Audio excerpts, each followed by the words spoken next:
Hi, I'm Rachel McLeod. I'm a licensed clinical social worker and mental health therapist and emotional wellness coach. And I help people do the brain work for resolving symptoms of anxiety, depression, and traumatic stress. And this is just really fun work for me over here. I'm just going to be honest. Um, I just love to watch people heal and to tell me about their healing. I really have, I work with people with complex and persistent um, anxiety, depression, and traumatic stress, especially early developmental trauma and complex PTSD. And the programs that I have developed, the curriculum I've developed, Inner World Transformation, really helps people untangle these disorders and really heal in 2 to 6 months instead of 2 to 6 years. And so it is a joy for me to talk about this. It's a joy for me to make these things available because healing is so real and awesome. And I want you to have the tools. I want you to have the strategies. I want you to be able to go layer by layer through your healing work and get the outcome that you want. And so this video, my intention is to really um, pull the curtain back for you a little bit and talk about the title of this is Overcoming Anxiety, the opportunity to create powerful ripples of healing throughout your life, family, and friends. And this is really huge. It's really cool. And I'm going to try not to totally go nerd on you on this, but I really want you to see that when I'm talking about this, I'm talking like you can get started now and start seeing ripples throughout your life so quickly. And when I mean now, I mean like now. Like you can literally, and now go to my website, get on my email list, and start receiving interventions. You can go on my email, you can book a call with me, and we can talk about healing strategies, like a healing program for you, a curriculum, an online self study program I have, and a self study and an intensive coaching program I have. And so I mean that now, like you can start now doing something, but you can get your hands on some things and move with them also. So anyway, I'm telling you this because I want you to know that those are just a few options in the world. But I know that you can start healing now. And that's really where the awesome, amazing things happen. And so, what inspired me to write, to come on and do this specific post is I have I got an email recently from a client who just started doing the 8 week intensive, and my emailing list sent her an email that was like so late. It was like I am not a tech genius over here. Okay, that's not where my genius lies. And so my emailer sent her out this thing. She sends me back. She's like, what'd she say? I no, I didn't book a call with you.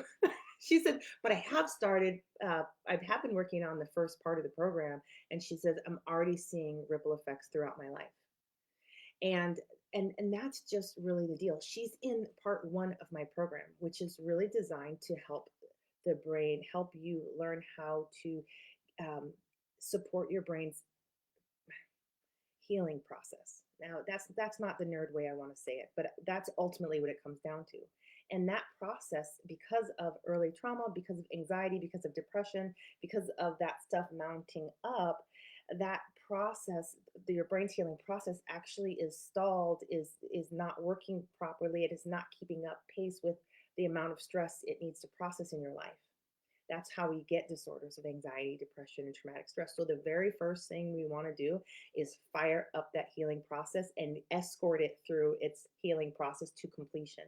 And we want to do this over and over and over again because we want to repattern it. We want to get that thing moving because we're about to get processing a lot of anxiety, depression, and traumatic stress, right? And in my coaching program, in Inner World Transformation, we spend 4 weeks, four parts of the program, quite a few many hours because I make you do your homework, your brain work, and we heal, heal, heal. We walk your brain through a pretty intensive healing process.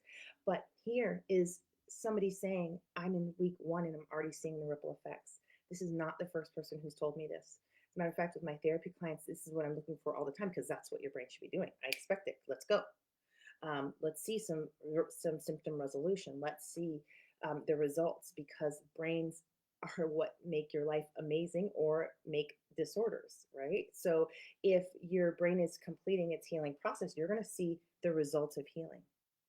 And I had somebody else send me the same thing. I've never worked with them a moment. They were on my online self-study program, and they're telling me about how their children are healing, how they're having deeper relationships with their spouse, how they feel less intense around their family's behavioral patterns.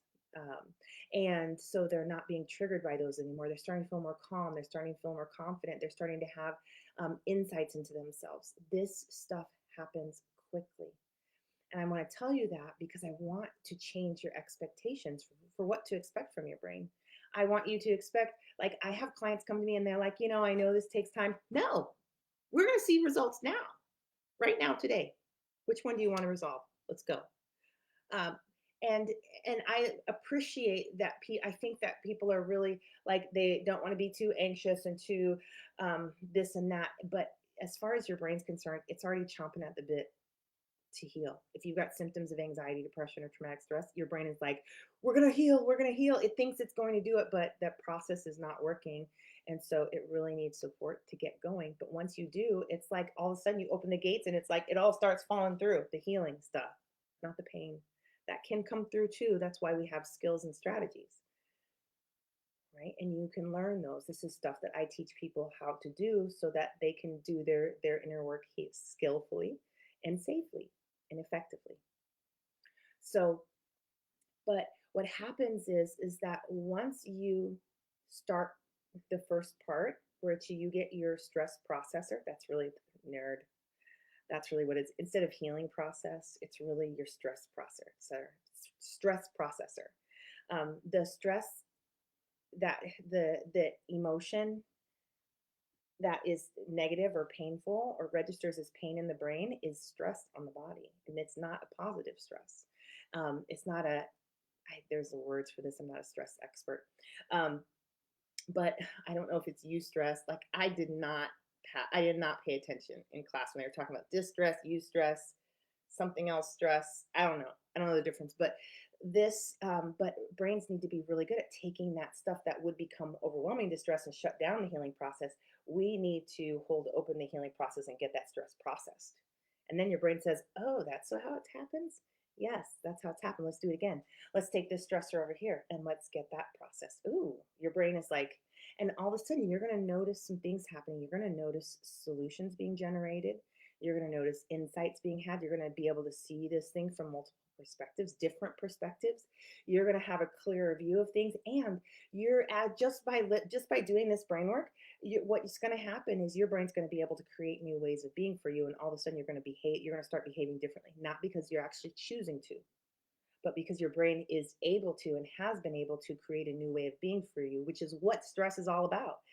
Stress is the body's way of creating new ways of being for you. Um, I had a client come in recently, and she was in massive distress. Something had triggered her, and she's been with me before in this, so she was in a big pain storm. And we just processed and processed and processed. We just helped her brain, helped her brain. I gave no advice. I have no advice for her. She's in a pain storm. If somebody's leg is bleeding, I'm not going to say, well, you know what, this is what we should do. No, let's get the bleeding to stop. And then all of a sudden the brain is like, oh, you know what, we're going to do this next time. We're going to avoid that next time. We're going to do this and we're going to do that. And, we don't need to avoid all the things, just this one specific thing will be good. And intelligence happens.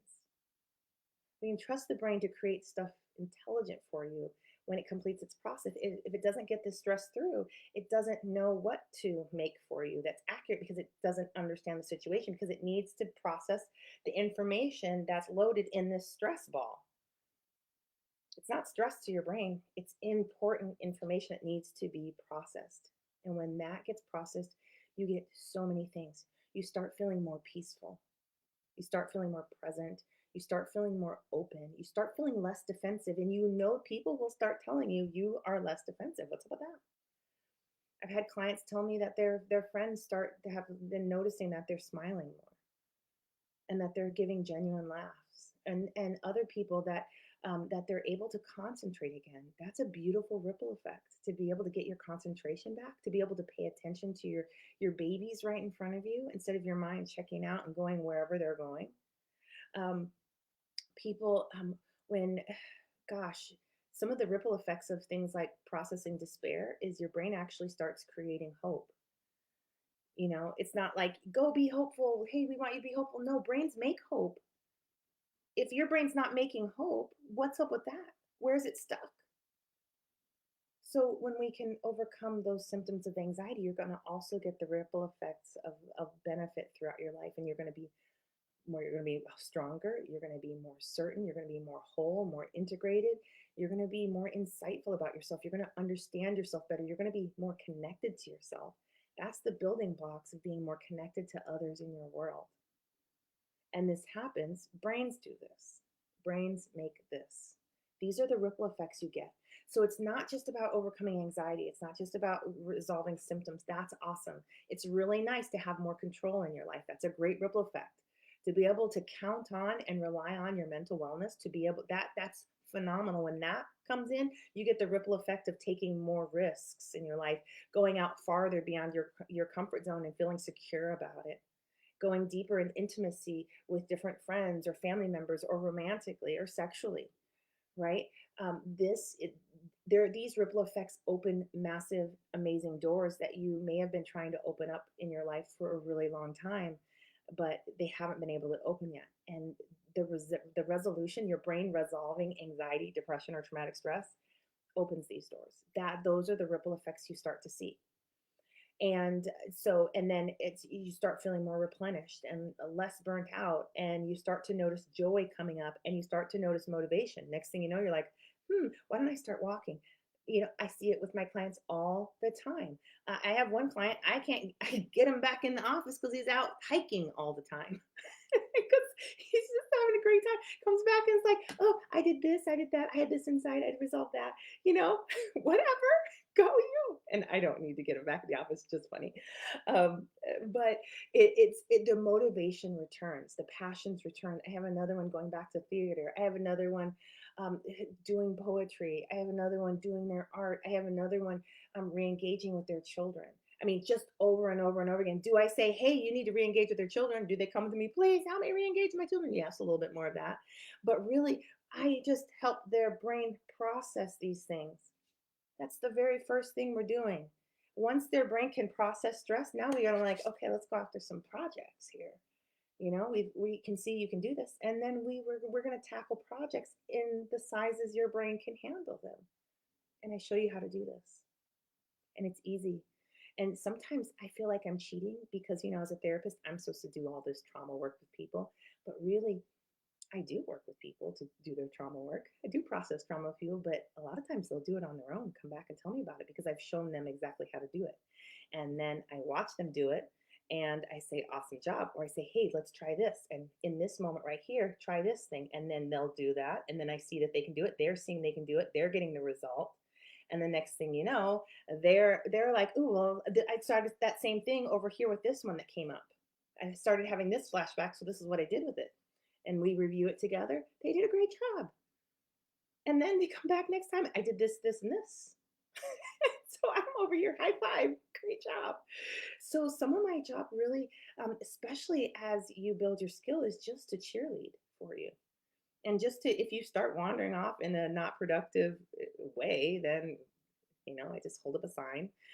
In the online coaching program, everything's designed to keep you moving and to brains get bored. So I keep switching it up so that we can work on different layers, and your brain's like, this is interesting. Not really. We're gonna do this again, but there's lots of ways to keep brains on track and to keep things really um, really excited and really engaged, and they're trying to do the healing work anyway, so that works out very nicely. Um, the other piece of this, the ripple effects, what constantly happen are that the ripple effects start to ripple out into their family.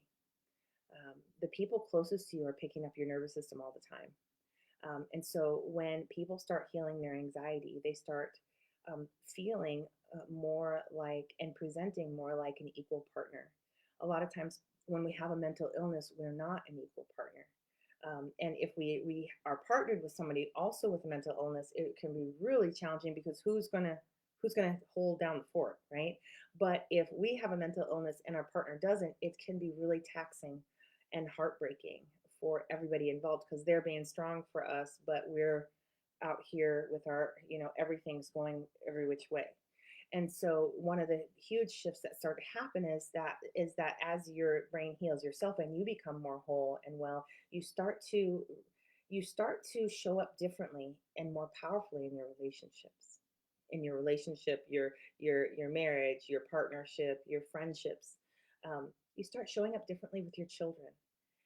You're more patient, you're more kind, you're more resourceful, you're more solving problems, you're getting ahead of things.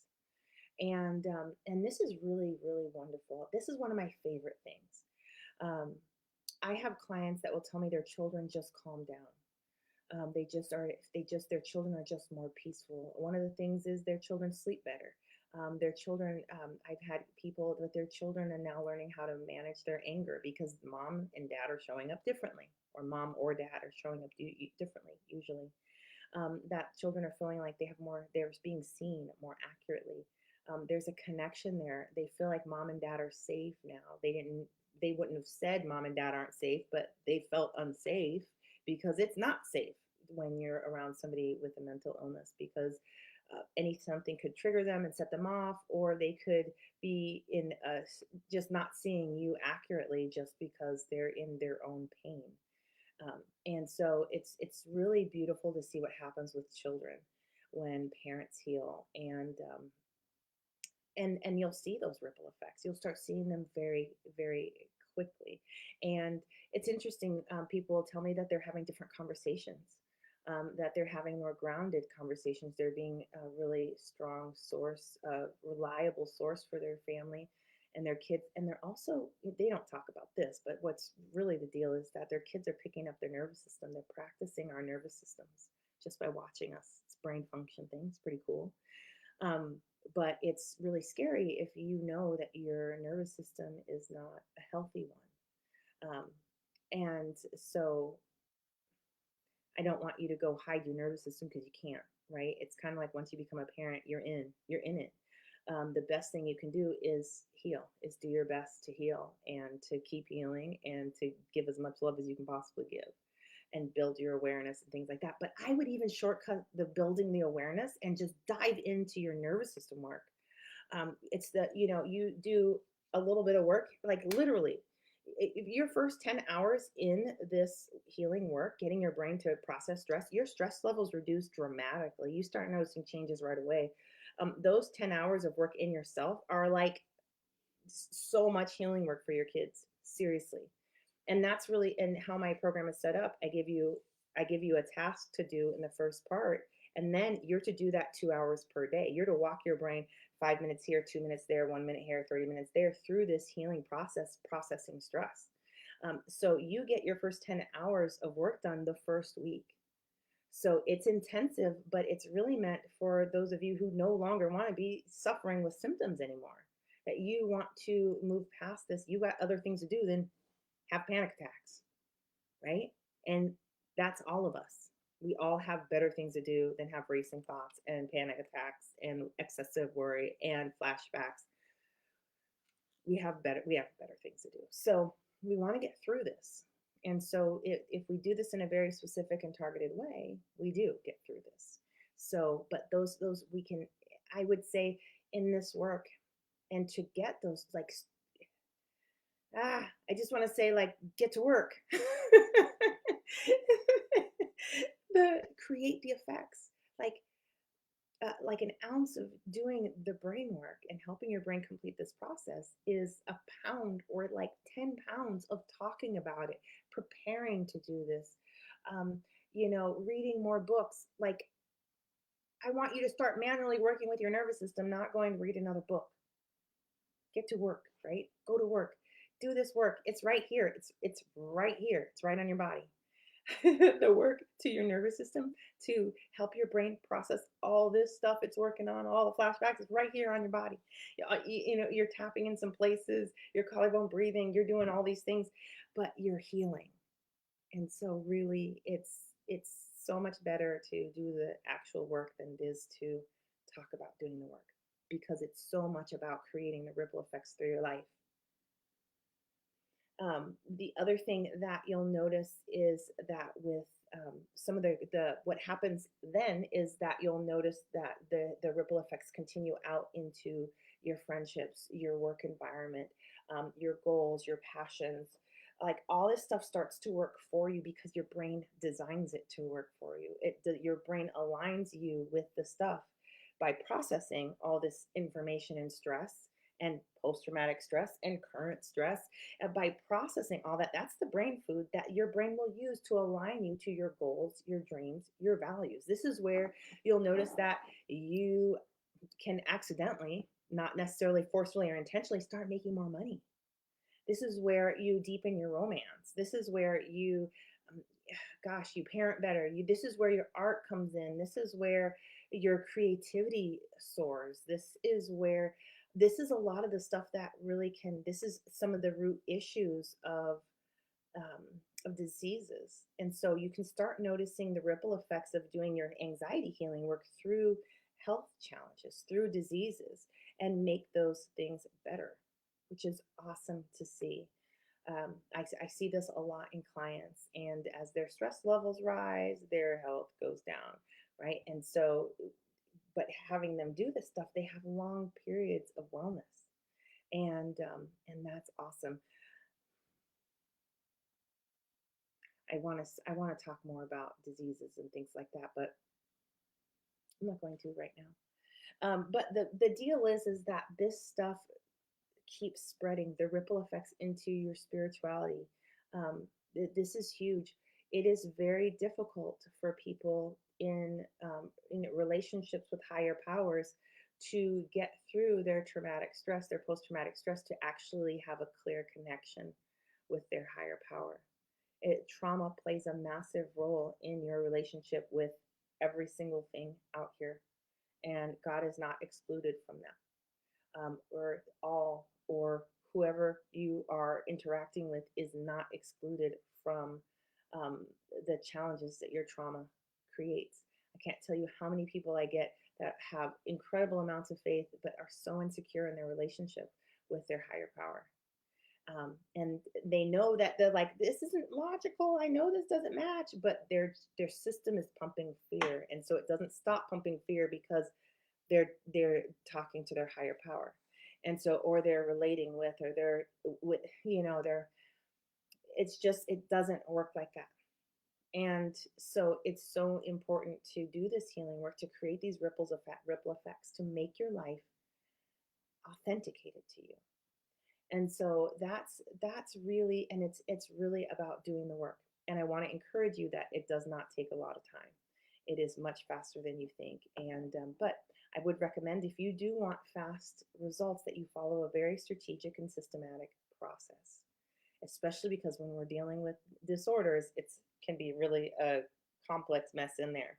And but when you know what you're doing and you know what you're looking for, you can create layer after layer after layer of wellness. So, having said that, I invite you, if it's time for you to get to work and do your healing, and you're like, I don't want to talk about it anymore. I just want to heal, which is like, I'm like, if I knew anything about hypnosis, I'd be up in here like, do the work, do the work. But I am on that same page. That's really what I'm standing for, is do the work.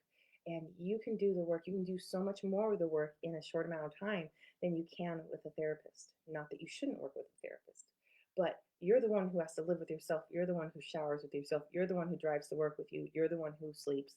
You're the one who wakes up in the morning, and you're with you all the while. Why not learn how to support your brain? Why not get to know it intimately and support it when you need support? So, um, I invite you, if you're in that place where you're ready to get to work and you want to see if I can help you, um, grab a spot on my calendar by going to rachelmccleod.com/call. I put that in the header somewhere. I don't know if it's available while I'm live because I don't look at it while I'm live. But as soon as I get off, you'll be able to see it there. So um, it's time to do this work. So I'm going to read comments. If you have any comments and you want to add to them, by all means, go ahead. Um, okay. Alex says, is there an overdoing it with using some of your suggested techniques? I can feel like I can obsessively focus on anxiety while I'm using techniques. This is good. Am I overdoing my intensity to get well and effective? You know, this is we don't want to use anxiety to get well. And it's a fine line when you've got anxiety everywhere and you still want to get well. And when I had um, my obsessive compulsive disorder, that was when it was running at large through my life. That's when I found some interventions, and I obsessively and compulsively used that intervention throughout my life. It was one intervention. I used it every day, all day. I was just going after things, and um, I'm grateful I did that. That was a really thorough cleaning. I mean, if you're going to be mentally ill, you might as well be productively mentally ill. That's what I was unconsciously doing. Um, but because you're using the interventions, if you can turn your conscious awareness, and these are lots of tricks that you can learn by following a specific and targeted program, because eventually there are things that ways you're working with your inner world that become stressful, and you know that they're becoming stressful because they're becoming obsessive. Because so you want to come beside yourself and watch yourself do that, and actually use the interventions on the obsessiveness. That is part of the disorder, and that is some of the stuff your brain will need to get a look at and heal.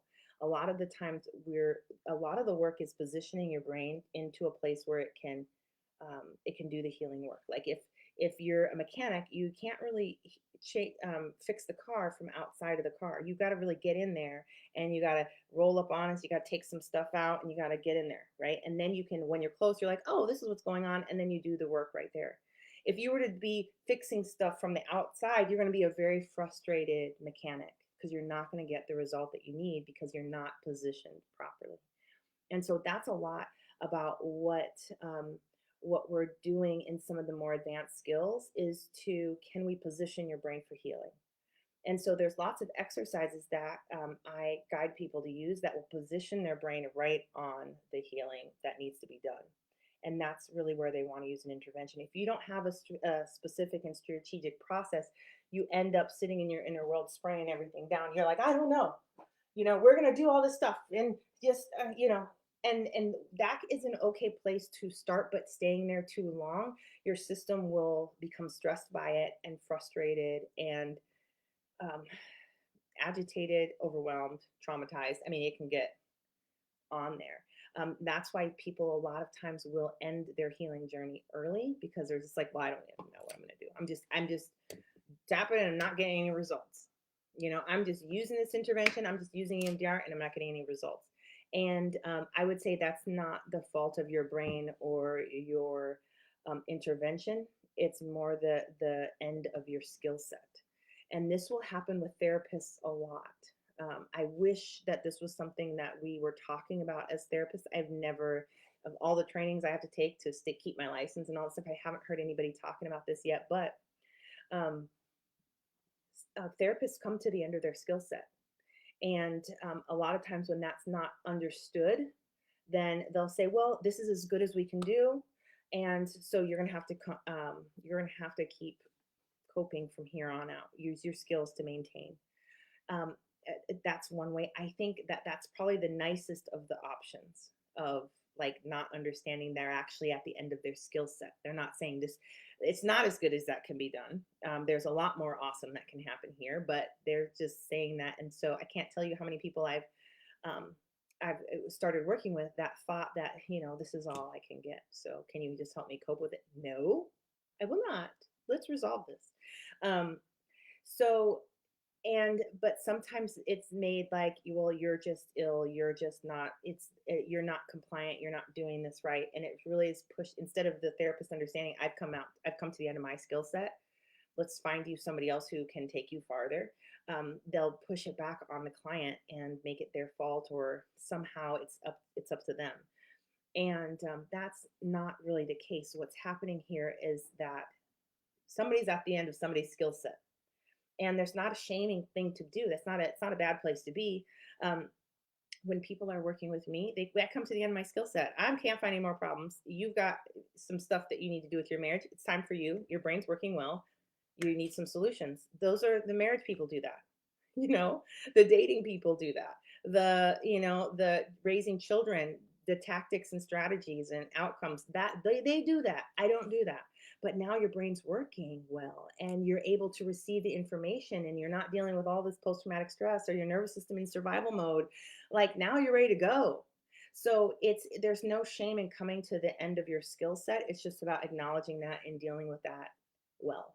And so I think that I wouldn't say you're overdoing it. I would say that my hunch is that especially when you're doing the work so much, it can all just become a blur.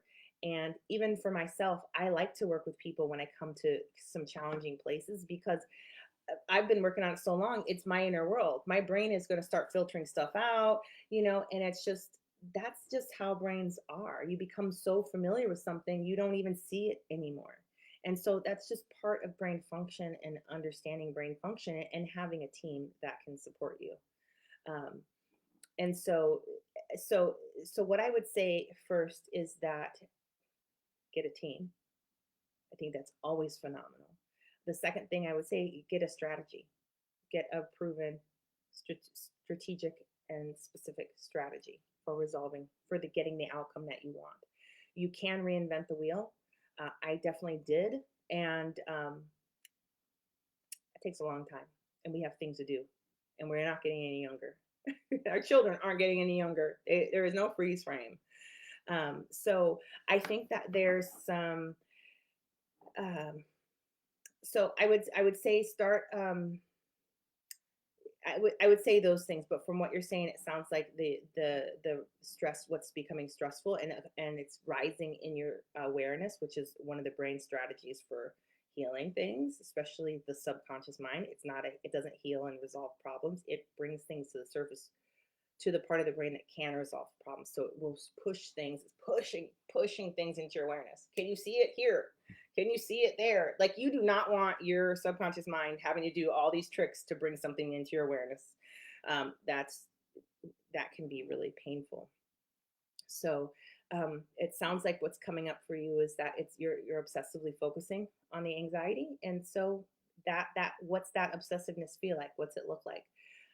Where is it in your body? How do you know you're being obsessive? Those are some of the clues that you'd look for, and then you can dive in there to do some healing work. Let's see. Alex says it can be difficult to take turns with flashbacks for the purpose of supporting each other to get what each other are attempting to draw from their conflicts. Yes. How do we create proper space to manage our systems when our partner is having their moment?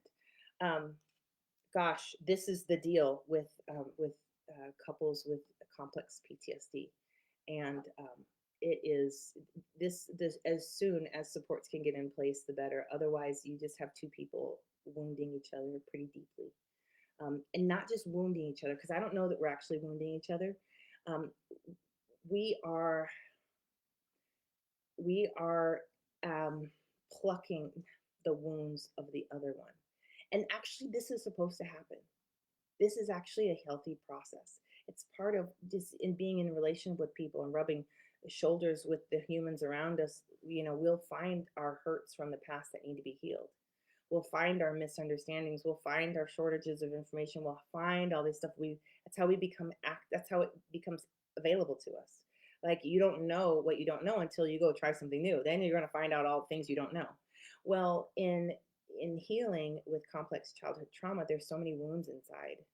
And so when you go and you're with somebody else and you have a partner and you're getting closer and closer, you're getting closer to the wounds. So that person can touch your wounds. I don't believe that they are wounding you. They are touching the wounds. And so the more you can do your own healing work, when something gets plucked, instead of stop, hurting me, or stop plucking my wounds and stop it, the better. But the deal is with relationships that are that with two traumatized people that are not far enough into their healing work to create their own supports and their own boundaries, is that the activating of the wounds happens too often, too fast, and too intensely.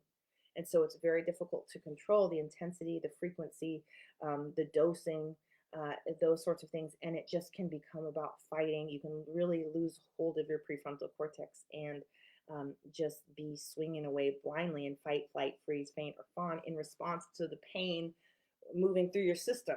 And so many of these things are so illogical and so painful and so confusing. We actually are flooded with pain and don't know what's hurting us or who's hurting us.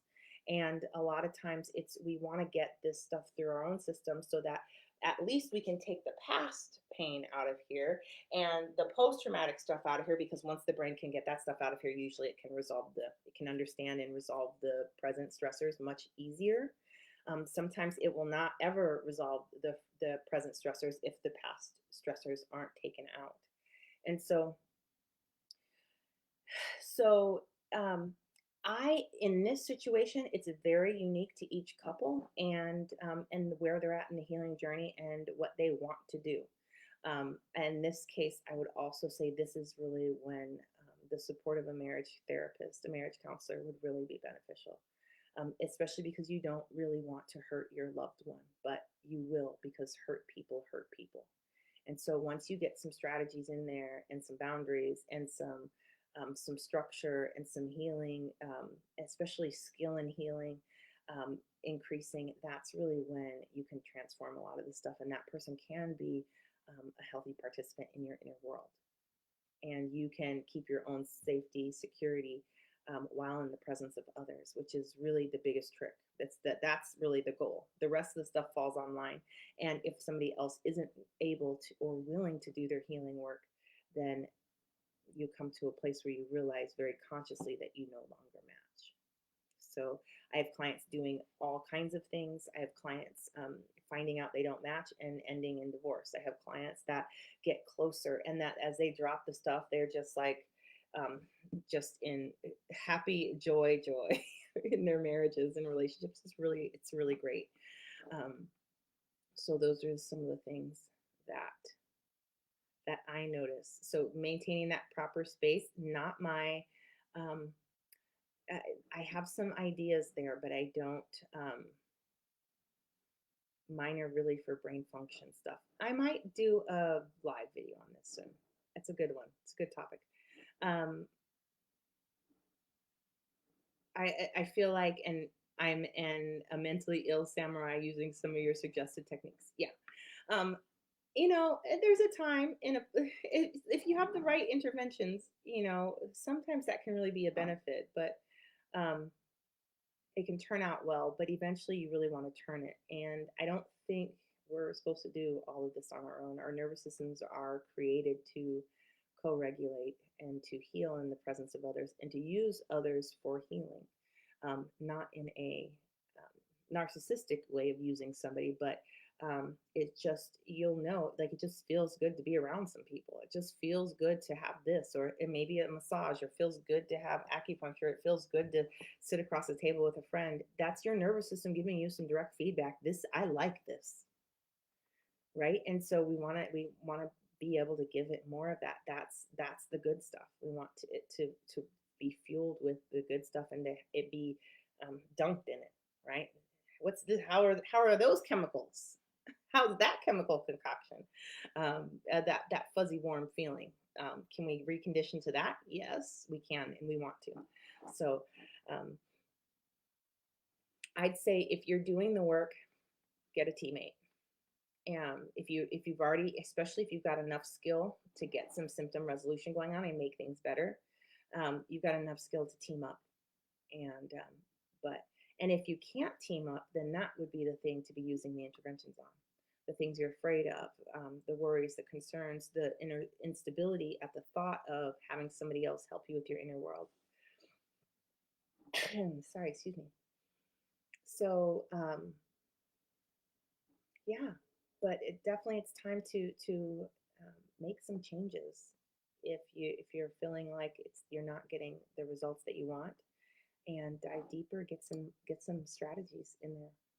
So, all right, that I think I answered all of those. So wonderful connecting, everyone. And if you watch the replay and you have questions or comments, I would love to hear about you, hear your results, see what you're doing, and I encourage you to go after creating the ripples of healing in your life, in your friendships, and your family. It's so cool because all you got to do is what's in front of you right here, and then the ripple effects just keep going out. So that's it. Okay, hold on. Alex says a lot of my symptoms seem connected to my inability to have appropriate social interactions. Yeah, I agree. It's a skill issue. I really feel like I'm getting better. Good. Thank you for all of the live chats. Good night. Awesome.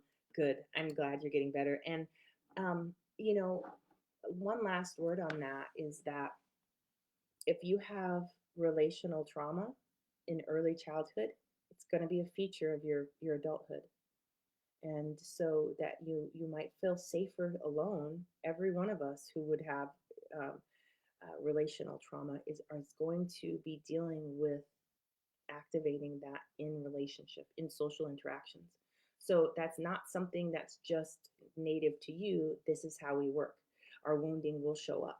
And if we were wounded in relationships, which is some of the challenges in attachment, in bonding, and early childhood development, is that a lot of our trauma does happen. The majority of our trauma does happen in relationships, and so we'll see it play out when we're older. So I would just say that. So just as you understand that as your brain heals the early relational trauma, you'll see the ripple effects show up in your social interactions as well. So, and as you heal in the social interactions, it'll help you do the work of doing your relational trauma in childhood. It's just that it's difficult for brains to separate that. That's part of what happens as the brain goes through its healing process, is it starts separating the stuff. It's like, oh, this is from that timeline. This is from this one. I get it. Okay. And let me work on this one. And it's like peeling this stuff apart, breaking it up into ADB pieces and this, and it's separating things. It's like, oh, okay, I get it. And then it's like, as you go into situations, it's not all crumpled up together. And your brain is like, I know what to do here. And you'll notice it being much easier, less complex in your social interactions with others. But okay, I could go on and on. But on that note, I'm going to jump off. Have a great night. Take care.